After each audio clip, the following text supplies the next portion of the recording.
नमस्कार दोस्तों, कैसे हैं सब लोग। शायद आप लोग मुझे नहीं जानते होंगे, आप लोगों के लिए मेरा चेहरा नया होगा और शायद जानना भी नहीं चाहोगे, मगर मैं आपको अपने बारे में बताना चाहती हूँ। मेरा नाम है बसंती बिष्ट और मैं पेशे से हूँ अधिवक्ता और मैंने अभी ये यूट्यूब चैनल अपना स्टार्ट किया है और मेरे चैनल का नाम है बासु की लाइफ, क्योंकि बासु मेरा निकनेम है। तो दोस्तों, बासु की लाइफ का मतलब भी मैं आपसे समझाना चाह रही हूँ और मैं आपको थोड़ा सा बताना चाह रही हूँ कि मेरी लाइफ के बारे में। तो अभी कुछ साल पीछे जाके मैं आपको बताती हूँ कि मेरी शादी जब हुई थी तो मैंने 12th के एग्ज़ाम दिए थे, तब मेरी शादी हुई थी। और उसके बाद बहुत छोटी मैं उस टाइम पे थी, तो दिल्ली हम लोग चले गए थे। तो मुझे पहले से मतलब मैं बहुत हार्ड वर्किंग हूँ, पहले से ही मैं काफ़ी अपना मेरा रहता है कुछ ना कुछ करने का और मैं फ्री नहीं रहना चाहती हूँ। तो मैंने अपना दिल्ली में जा कर के एक इंग्लिश मीडियम स्कूल में पढ़ाना शुरू कर दिया और मैं 21-22 बच्चों को घर पे ट्यूशन पढ़ाती थी। और मेरे जो हस्बैंड हैं ये सिविल इंजीनियर हैं, उस समय इनकी कॉन्ट्रैक्ट में जॉब थी।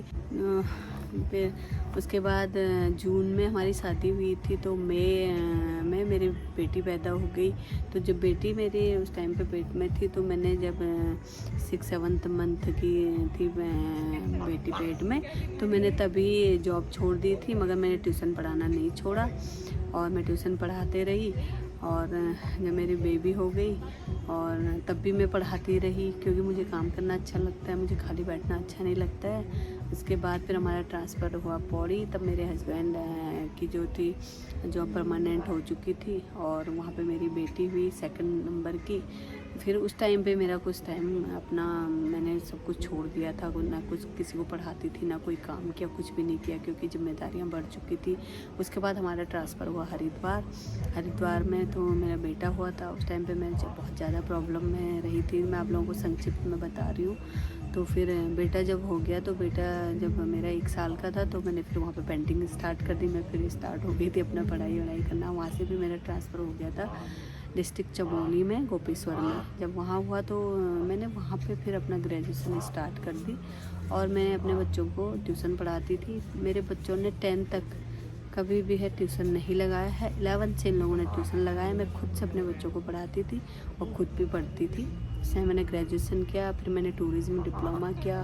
उसके बाद फिर हल्द्वानी में आए तो फिर हल्द्वानी में मैंने फ़ैशन डिज़ाइनिंग का कोर्स किया और अपना वर्षा बुटीक नाम से बुटीक खोल दिया। उसी बीच क्या था कि मेरे दिमाग में हुआ कि नहीं मुझे लॉ करनी थी। उससे पहले फिर हम हरिद्वार एक ट्रांसफ़र होके गए, उसमें सिर्फ हस्बैंड गए थे। तो उस टाइम पे मैं कुछ टाइम के लिए गई, मैंने वहाँ पे एडमिशन ले लिया था लॉ में। फर्स्ट सेमेस्टर किया, तो 2nd सेमेस्टर में हमारा ट्रांसफ़र हो गया फिर से हल्द्वानी। तो फिर मेरा छूट गया लॉ, उसी टाइम वहाँ से छूट गया। तो मैं अपना बुटीक चलाने लगी, बच्चों की भी देखभाल किया और अपना बुटीक चलाने लगी। तो मेरा एक्चुअली जब पहले मैं सोचती थी कि मैं डॉक्टर बनूँ, मेरा एक ध्येय था कि मुझे डॉक्टर बनना है, बट मैं डॉक्टर नहीं बन पाई।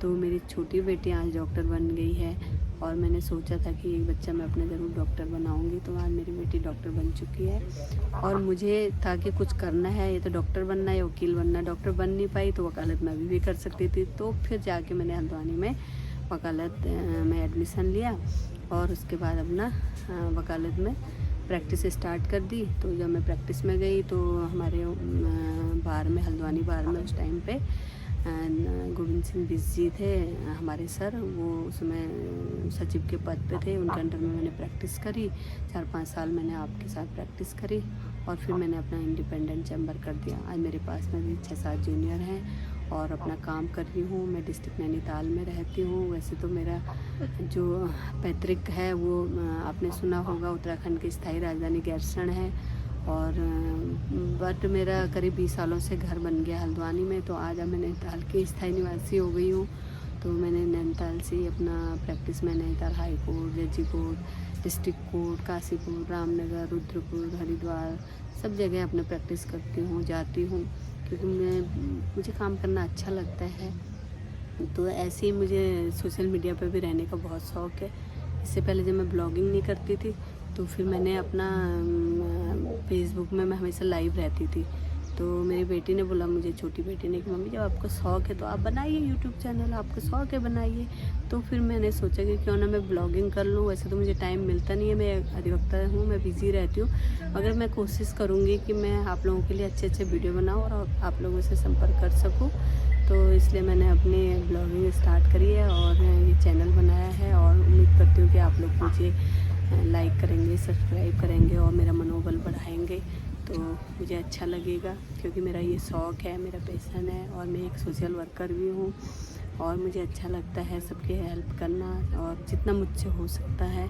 और हमारे यहाँ पे गोलापार में, हल्द्वानी में एक ब्लाइंड स्कूल है। मैं अपने दिवाली दशहरे में एक दिन पहले उनके साथ जाके मनाती हूँ। अनाथ आश्रम में जाती हूँ, कुष्ठ आश्रम में जाती हूँ, तो अच्छा लगता है। अभी जैसे विंटर सीज़न आ गया है, तो इस टाइम पे मैं अपना गाड़ी में कंबल भर के रख के रहती हूँ। जहाँ भी कोई दुखी लगा, कोई दिखा तो दे दिया, जितना मुझसे हो सकता है। मैं ये नहीं कह सकती कि मैं बहुत कुछ कर सकती हूँ या फिर मैं अपनी तारीफ़ कर रही हूँ, मगर नहीं, मैं बता रही हूँ कि मेरा शौक़ है, मुझे जो चीज़ अच्छी लगती है। तो ये मेरी लाइफ है। मैं आपको बस सिर्फ अपनी लाइफ के बारे में बताना चाह रही थी कि मेरी लाइफ कैसी है, और वो चीज़ें मैं आपसे शेयर कर रही हूँ।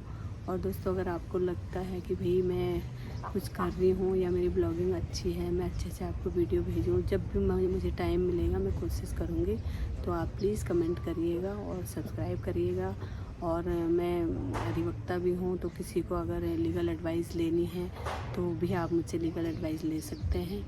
और इसी के साथ मैं अपना जो यूट्यूब चैनल है और अपना ब्लॉग है यहीं एंड कर रही हूँ। और आगे आपसे उम्मीद करती हूँ कि आप लोग मुझे पसंद करेंगे, और ऐसे ही मैं आप लोगों से मिलते रहूँगी, ब्लॉग बनाते रहूँगी।